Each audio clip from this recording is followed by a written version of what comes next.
Big FM वालों ने कहा जी हम चाहते हैं आप हम इंडी आर्टिस्ट के साथ और एक बॉलीवुड आर्टिस्ट के साथ उनको बुला के एक इंटरव्यू करेंगे। तो सलीम मर्चेंट का एक एपिसोड है, आप उसमें आइए। सलीम मर्चेंट की बराबरी थोड़ी कर सकता हूँ, हम्म। इतने दिग्गज और सीनियर आर्टिस्ट हैं वो। हम्म।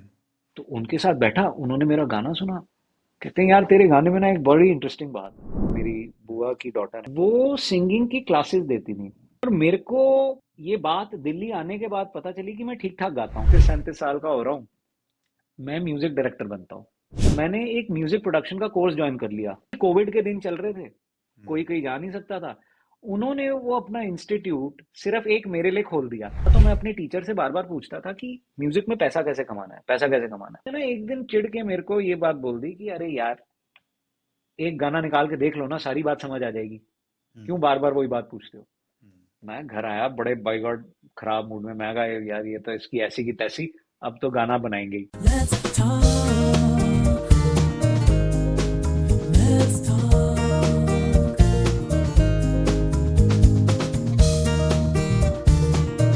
Let's talk. Let's talk. मेरी एक सिस्टर है, यहाँ गुड़गांव में ही रहती है। मेरे से बड़ी है, मेरी बुआ की डॉटर है। वो सिंगिंग की क्लासेस देती थी।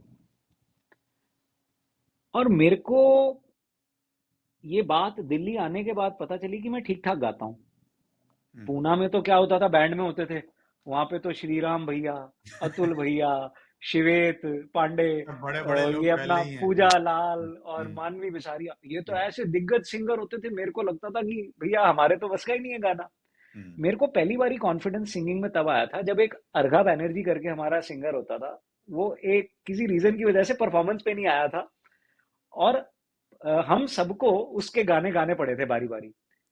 तो हम्म। एक किशोर कुमार की मेडली गाई थी जो पूजा ने मेरे को कहा कि मनन तू गाएगा। मैंने कहा यार, और मेरे को ना पूजा की सिंगिंग बड़ी अच्छी लगती थी। मेरे को जेन्युइनली जब मैंने उसको पहली बारी गाते सुना था, हम ध्वनि नहीं, वर्व नाम का एक कंपटीशन था, हाँ हाँ ये हाँ। एसपी कॉलेज में। तो हम स्टेज पे थे और उसने वो गाया था लंबी जुदाई के ओपनिंग। हम्म। और हम्म। मैं बेस गिटार बजाता था उन दिनों। हम्म। तो उसने गाना शुरू किया और मैंने उसको कभी ये गाते नहीं सुना था। और मेरे को फुर्री शिवेत कहता था हम्म। कि ये बहुत सुंदर गाती है ये वाली। हम्म। उसने गाना शुरू किया और मेरे रोंगटे खड़े हुए, मेरी आंखों से आंसू आने लगे। मैं स्टेज पे उल्टा मुड़ गया 2 सेकंड के लिए हाँ। कि भाई कंट्रोल में आ जा, अभी बजाना है। तो मेरे को उसने कहा कि ये किशोर कुमार की मेडली तू गाएगा। तो जब मैंने गाई तो हमारे बैंड को थर्ड प्राइज मिला उस कंपटीशन में। हम्म। मेरे को कहीं वहां कहीं ना कहीं कॉन्फिडेंस आया कि शायद मैं गा सकता हूँ। तो जब ये मौका आया लाइफ में कि मैंने कहा कि म्यूजिक में कुछ करते हैं, तो मैंने कहा गायकी सीखते हैं। इतने साल से ये सब्जेक्ट पेंडिंग चल रहा है, पियानो हम्म। बजाते हैं, गिटार बजाते हैं। हम्म। गायकी पे कभी फॉर्मल ट्रेनिंग ले ली, तो मैंने उसकी फॉर्मल ट्रेनिंग लेना शुरू किया। अच्छा। वो लेते लेते रस इतना आने लग गया कि मैंने कहा अब ना, देखो मैं आर्टिस्ट तो बन नहीं सकता, 36-37 साल का हो रहा हूँ। मैं म्यूजिक डायरेक्टर बनता हूँ, गाने बनाता हूँ। और हम्म। किसी के लिए नहीं बनाने, अपने लिए बनाऊंगा। तो मैंने एक म्यूजिक प्रोडक्शन का कोर्स ज्वाइन कर लिया, इलेक्ट्रॉनिक म्यूजिक प्रोडक्शन का। वो मेरे ख्याल 4 महीने का कोर्स था, शायद हमने 1.5 या 2 महीने में खत्म कर लिया। कोइंसिडेंटली कोविड के दिन चल रहे थे, कोई हम्म। कहीं जा नहीं सकता था। उन्होंने वो अपना इंस्टीट्यूट सिर्फ एक मेरे लिए खोल दिया कि हम्म। अकेले को हम, टीचर अकेले को पढ़ाएगा। मैंने वो उसका कोर्स किया। तो मेरे को तो आनंद ही आ गया। मैं कहा ये तो बहुत बढ़िया चीज़ है। अब क्योंकि माइंड बिजनेस का था, तो मैं अपने टीचर से बार बार पूछता था कि म्यूजिक में पैसा कैसे कमाना है, पैसा कैसे कमाना है। तो कहता था गाना रिलीज करो, ऐसे करो वैसे करो। मैं कहा यार ये मजा नहीं आ रहा जवाब सुन के। मेरे को सही बताओ, असली पैसा कैसे कमाना है, बड़ा कैसे बनना है, फेमस आर्टिस्ट कैसे बनना है। तो उन्होंने ना एक दिन चिढ़ के मेरे को ये बात बोल दी कि अरे यार, एक गाना निकाल के देख लो ना, सारी बात समझ आ जाएगी। हम्म। क्यों बार बार वही बात पूछते हो। हम्म। मैं घर आया बड़े बाई गॉड खराब मूड में। मैं कहा यार ये तो इसकी ऐसी की तैसी, अब तो गाना बनाएंगे ही। हम्म। तब तक मैं पोएट्री लिखनी शुरू कर चुका था। और ये बात मेरे को कॉलेज में नहीं पता थी अपने बारे में, बट मैं पोएट्री लिख सकता था। एंड मैंने 2017 में पोएट्री लिखनी शुरू कर दी थी। तो मेरे पास ना कुछ गाने ऑलरेडी लिखे हुए पड़े थे। तो मैंने पन्ने फरोले, एक गाना सामने लिया और गिटार उठाया और कंपोजिशन शुरू कर दी। कंपोजिशन शुरू करी, गाना बन गया। अब प्रोडक्शन तो आती थी, गाना टूटा फूटा बनाया और अगले दिन क्लास में ले गया। मैं कहा सर जी ये बनाया है। तो उन्होंने सुना, कहते हैं ये बहुत बढ़िया है, इसमें ये चेंजेस करते हैं, ये चेंजेस करते हैं, ये परफेक्ट हो जाएगा। मैं कहा ठीक है, आप करोगे? कहते हैं हाँ कर दूंगा। मैं कहा फिर मिक्स मास्टर? कहते हैं यही स्टूडियो में बैठ के करेंगे, सीखने भी मिल जाएगा। मैं कहा डन। हमने वो गाना प्योरली फ्रॉम, देखो एक तो मेरी बगावत थी कि बना के दिखाना है, ऐसे कैसे बोल दिया, और दूसरा प्योरली फॉर एकेडमिक पर्पसेस वो हमने गाना बनाया और रेडी किया। जब बनाया फिर हमने उसको रिलीज किया। रिलीज करा तो रिलीज करने के 3 हफ्ते के अंदर लेबल का फोन आ गया कि जी आपका गाना हमें पसंद है, हम लेना चाहते हैं, आप मीटिंग करने आओ। मैं मीटिंग करने गया। मैंने कहा अच्छा जी। तो मैंने अपने रास्ते से टीचर को फोन किया, मैं कहा जी वो लेबल से मीटिंग करने जा रहा हूँ, क्या करना होता है, गाना कैसे बेचते हैं? तो उन्होंने बताया भाई ऐसे ऐसे कॉन्वर्सेशन करना। मैं कहा ठीक है जी। लेबल के पास बैठा, अपनी जो सौदा था वो तय हुआ, गाने पे कीमत लगी। अब मैं आपको अमाउंट नहीं बताऊंगा, मगर कीमत लगी और मैं बड़ा हैरान हो गया।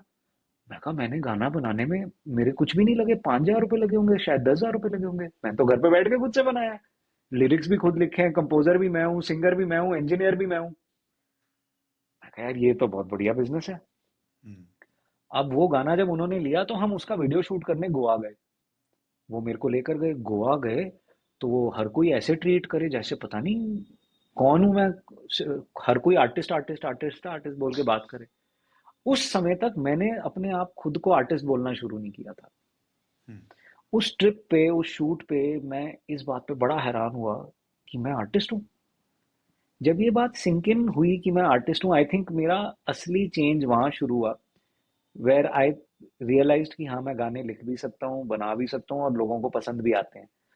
शायद बहुत ज्यादा लोगों ने मेरे गाने नहीं सुने, बट जितने भी लोग सुन रहे थे, नेगेटिव फीडबैक कम था, ओवरऑल एक जनरल पॉजिटिविटी थी। ये गाना जब रिलीज हुआ, वीडियो रिलीज हुआ, बिग एफएम से फोन आया।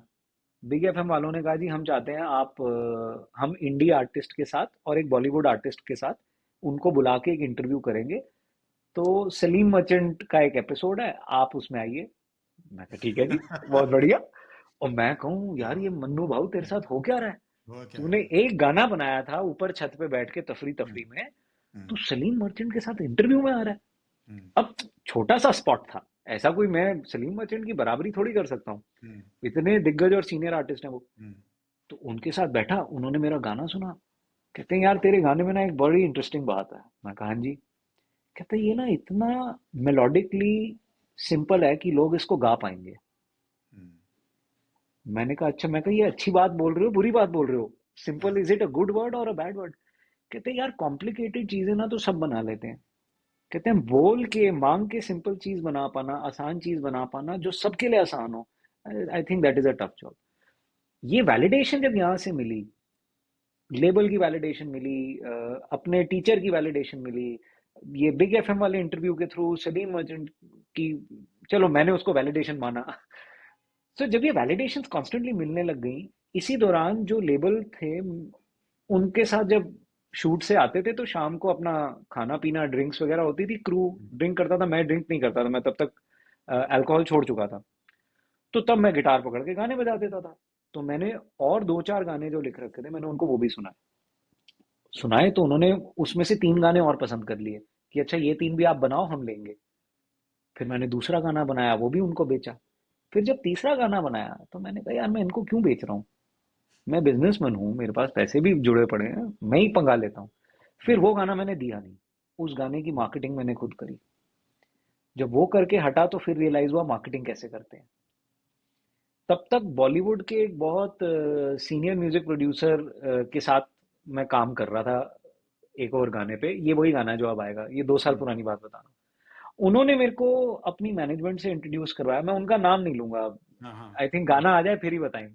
ठीक है। तो उसने मेरे को अपनी मैनेजमेंट से इंट्रोड्यूस कराया, उनके साथ मैंने मार्केटिंग करी, तो मेरे को ये साइकिल भी देखने मिल गया। फिर चौथा गाना जब मैंने बनाया, तब उसका सब कुछ फिर हमने खुद किया, मार्केटिंग भी खुद करी, वीडियो भी खुद बनाया और रिकॉर्डिंग भी खुद करी। एंड वो करने के बाद मेरे को ये समझ आ गया कि ये जो म्यूजिक की मेरी जर्नी है, ये अब मैं प्रेशर से नहीं चलाऊंगा। जैसे बिजनेस में तो एक प्रेशर होता है ना, रोज काम पे जाना है, रोज राइट। सेल करनी है, रोज कमाई करनी है। मैंने कहा म्यूजिक के साथ मैं ये नहीं करूंगा, क्योंकि अगर मैंने ये करा तो मैं इससे भी चिढ़ जाऊंगा। हम्म। ये एक लाइफ का वो हिस्सा है जिसको खूबसूरत रहने देते हैं। और डिसीजन ये लिया गया कि अब जब जहन में गाना आएगा, धुन आएगी, और बहुत अंतर्मन से आवाज आएगी कि ये बना के निकालना है तो निकालेंगे, नहीं तो चुप करके बनाते जाएंगे, गाते जाएंगे।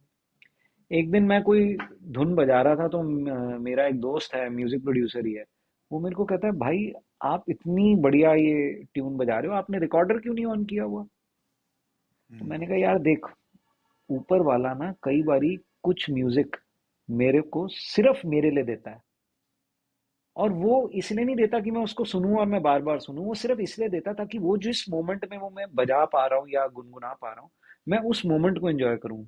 अगर मैं हर कॉम्पोजिशन को पकड़ के रिकॉर्ड करने लग जाऊंगा ना, तो शायद वो भेजनी बंद कर देगा। तो कहता है, यार ऐसे ये क्या बात हुई? मैंने कहा, देख भाई, अगर क्रिएटिव आदमी है तो हमारे पास अपने किस्म के पागल होने का लाइसेंस है। तुम हम्म। तुम्हारे किस्म के पागल बनो, हम हमारे किस्म के पागल बनेंगे। एंड आई थिंक उस थॉट ने भी मेरे को ये बड़ी तसल्ली दी कि मैं फियर में नहीं जी रहा कि गाने कहाँ से आएंगे, कैसे बनाऊंगा। ऐसे लग रहा है कि एक अबंडेंस है, समंदर है, जब चाहिए बाल्टी भर के निकाल लो। एंड वहां से आई थिंक ये फिर म्यूजिक सॉलिडिफाई होता ही गया, और अब उस स्टेज में है कि अब मेरे पे प्रेशर नहीं है कि मेरे को गाने बनाने ही है। हम्म। मेरे पास कोई बात है कहने को, कोई धुन है सुनाने को, तो मैं बनाता हूँ। नहीं है तो मैं अपने में गुनगुनाता हूँ, बजाता हूँ और भूल जाता हूँ। बहुत ही खूबसूरत कहानी है। एक्चुअली इतनी सारी चीज़ें मैं पूछ सकता था, लेकिन मैंने कहा नहीं, एक बार जो आपका बहाव है बताने का, वो हम रखते हैं उसी को, ताकि लोग समझें कि, और ये अगेन जो हम लोग बात कर रहे थे पहले, कि बड़ा सोचने से पहले छोटा सोचना पड़ता है। और वही वही हो रहा है कि एक कदम लिया, उससे जैसे अंग्रेजी में कहते हैं स्नोबॉल इफेक्ट, कि आपने एक कदम लिया, उसके बाद उसकी वजह से आपको दो और मिले, दो किया उसके बाद से चार मिले। तो जैसे आपने एक शुरुआत की, जब आप गमगीन थे थोड़ा जो भी सोच में थे, पियानो पकड़ा, पियानो से फिर आपने धुन निकाली, धुन निकाल के आपको थोड़ा बहुत ट्रेनिंग कोशिश की, कोर्स किया, कोर्स से आपने क्वेश्चन पूछे, क्वेश्चन पूछ के आपको बगावत के उसमें आए, फिर उसके बाद आपने गाने बनाए, गाने बनाने के बाद जो रिलीज़ किया और उसमें अपॉर्चुनिटी मिली। और आई थिंक ये सारी चीज़ें मैं भी अपने व्यक्तिगत जो मेरा अभी तक का एक्सपीरियंस रहा है, यही है कि हाँ, करते जाओ और अपने आप ही आपको सीख मिलती है। और आदमी सबसे ज़्यादा उसी से सीखता है जब आपकी अपनी एक कहानी आपको दिखती है। क्योंकि हम लोग जैसे किताबों में पढ़ते हैं कि भैया ईमानदार रहो, honesty is the best policy, लेकिन जब तक आप खुद वो जिएंगे नहीं, तब तक वो कहानी नहीं बनेगी। और तब तक वो जो री होता है वो तभी आता है जब आप खुद खुद करते हो।